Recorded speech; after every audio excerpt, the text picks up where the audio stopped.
Welcome everyone to what will probably be a pretty short should you pull video, but I wanted to get this up. And by the way, I am on vacation right now. This has been recorded a week in advance, as will all of the videos, July 8th and July 23rd. So if I miss anything that ends up getting revealed, maybe there's like some global thing that comes out, or we find out about another unit or card or something that invalidates the opinions of this video, then I apologize for that. But frankly, I'm having a beer on a beach in Greece right now, so I don't really care. But hopefully this is all still accurate information. So let's get into it. Let's talk about Dark Golem, and this is a Dark Esper.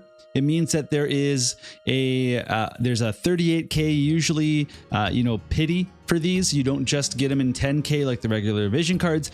You do typically get a pretty good Esper with the deal, so we'll talk about that as well. But let's see, this has kind of been, people have been saying that this is not a very good Esper, Dark Esper, like, and they're just talking about in regards to the benchmark that you would set for a Dark Esper, because it is objectively a very solid vision card and a very solid Esper. But people are saying, compared to the rest of the Dark cards and Espers, this does not make the cut. So what are they talking about? Well, I guess it's just that when you look at all the effects here, unit effects increase HP 15%, you think, well, that doesn't seem like very much.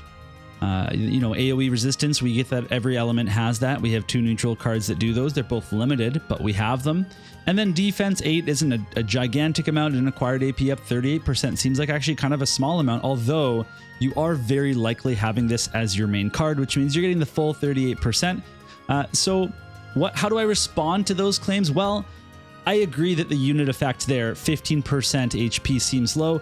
The fact is you're going to be using this on Dialdo. That's why you're going to be pulling for this card. And so what does this mean for Dialdo? Well, it takes them from 6,194 HP to 7,285, which is a 1,91 HP boost, which is not bad. If you had a piece of armor that you could equip that would give you 1,000 extra HP, you would do it. So it's a good effect. It would be broken if it had unit resistance. Oh, wait, hold on a second here, because we also have the global buff, which is actually going to be giving this some unit resistance up, or single target resistance up for Dialdo. So that is going to be directly making this unit effect really good. And for him specifically, it's going to make it insane because he can stack super high amounts of unit resistance. So all of a sudden, that kind of unit effects part of the screen, that checks out. That's doing just fine.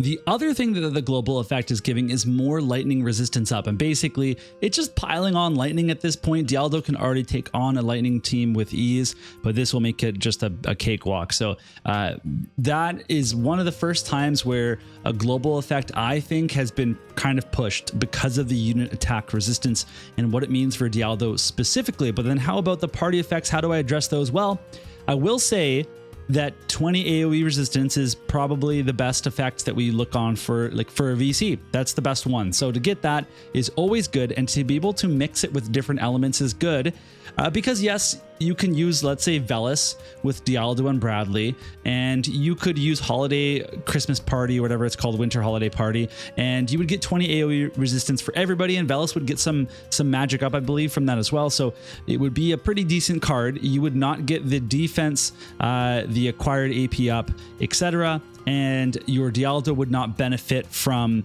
the extra HP on this card. So basically, you're swapping the card that's going to be on Dialdo. Instead of this, you would have to put something else. And the question is, what then would you put on him?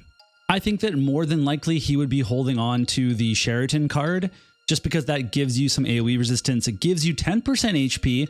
It gives you some accuracy, some missile resistance. Like, it's not a bad card for him. He benefits from the magic, the slash resistance, and accuracy is good for your party. It doesn't help out the rest of your team as much because the magic up doesn't count for Velis. It doesn't count for Bradley. Maybe you're using Queen Mastery instead in this situation, but then you can just use the Earth AoE resistance card in that scenario as well. So that's one option. And then maybe you're using the Elk VC instead, because that also gives 15% HP, and it gives you a very important single target resistance. So you are going to be using this card, like, no matter what. You will definitely be using this card in these compositions, but maybe he's going to be the one to hold it. But I think that there's actually a case, out for Dark Golem being the best one because it's that slot consolidation of him having a really good card for himself, but then freeing up the other slots on the other characters to put on some really good cards for themselves. So that's another reason why you might actually want to get this card.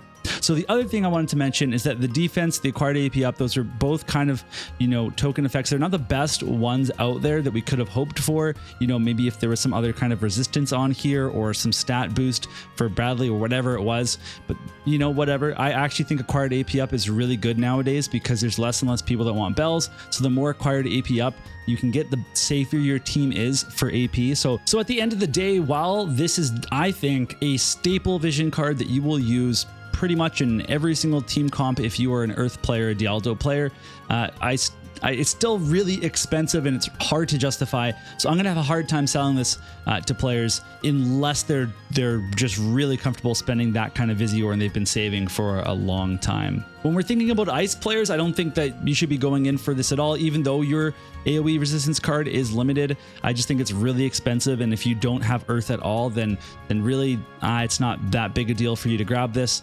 I think you would just rather wait for Winter Holiday Party to come back because you can put that on Velas. That leads us into the Esper, which is pretty interesting. This Dark Golem Esper has an unforgivable 13 agility for a Dark Esper. They usually have between 18, 19, and 20. I understand it's a tanking Esper. Maybe there's something to be said for because your tank has less agility, they take their turns less and their cooldowns last longer, but I don't know. I think 13 is super low, and it means that you take a huge hit if you want to make one of your offensive characters a little bit more tanky. So that's a bummer. Otherwise, I will say here that the evocation spell here is amazing. So this is a very long range, big AoE spell. So if you ever do get in a situation where you're casting evocation spells, this one is nuts. And it also comes, of course, with that gigantic Earth Imperil that will just be such a big deal for your Earth units. So I love to see this kind of evocation spell, but that's not a reason to pull for an Esper ever. The skill tree, however, is kind of interesting. So we have 25% wind resistance, which is actually 20% because the Esper itself has a -5% that it gives you. So 20% wind resistance is a very nice chunk to build up, especially if you're not even putting this on to an Earth unit. You're putting this on to, an ice unit for extra wind resistance, or maybe you're going for on your dark units on RAF or whatever it is, and what you're doing is you're building against a wind meta that's trying to counter an Earth meta, whatever it is. Like having those tools are always really interesting, so that is good to see. We get 12 defense over here, we get 5% HP, and then what's the most interesting part is the 5% human resistance, because this is not, we can't penetrate through human resistance, we can't imperil it or break it or do anything like that. So really, once you have this on, you just take 5% less damage. It's a really good stat, and for a tank, every single little bit of mitigation you can get counts. It makes this really good. We also have 25% missile resistance, so in the case that you need to combat that, it's there, and that's really all that I see on here that's worth pulling for. You're not pulling for it for the Earth attack or the wind killer or anything like the machine killer. Those are all there, but what you're looking for specifically is the fact that this can allow you to target wind and to get that little boost of human resistance. Is that worth it on its own? I gotta say no. So that leads me to the end of the video, and I need to come up with a verdict. And I would say, just like I have with every single other Dark Esper, you should skip it. Seriously, just skip it. It's fine. Maybe you'll off banner it later. If you're a paying player, you can always get it on a paid vision card, step up or ticket or whatever, paid players do to get their vision cards. So that's going to be there for you. Now, if you are a dedicated Earth player and you love Earth and you love Dialdo, and you have a bunch of Visior for some reason, then yeah, you could pull for this. Just like I had a ton of Visior and I really wanted Dark Ifrit for my fire squad, decided to go in on it. Like, that's the scenario that I'm thinking of. But I personally think free-to-play players, low spenders, these are the banners where you miss a staple card, but you save a lot of Visior and you'd rather use that in other places anyway. Now, I do want to be on record here and say this card is better than people are giving it credit for. When we, get closer to the release, you'll see people talking trash about it on Reddit and stuff. Some people will be, super high, IQ like me, and they'll be saying wonderful things about it. But I do actually think it's a staple card. I think the Esper has some really positive sides. I just don't think it's worth the price tag. But then again, I don't think any Dark Esper is worth the price tag, and I'm on record of saying that. So that's something to keep in mind. Otherwise, I'm out of here. I'm going to go back to enjoying my vacation, which doesn't make sense because that's in the future. But, I'm out there right now. Again, I'm on the beach drinking a beer. It's wonderful. So I'll be back soon enough with some new videos. I've planned a few for over this time to come out periodically. So otherwise, thanks for your support, and I'll see you all and tell you about my vacation when I get back.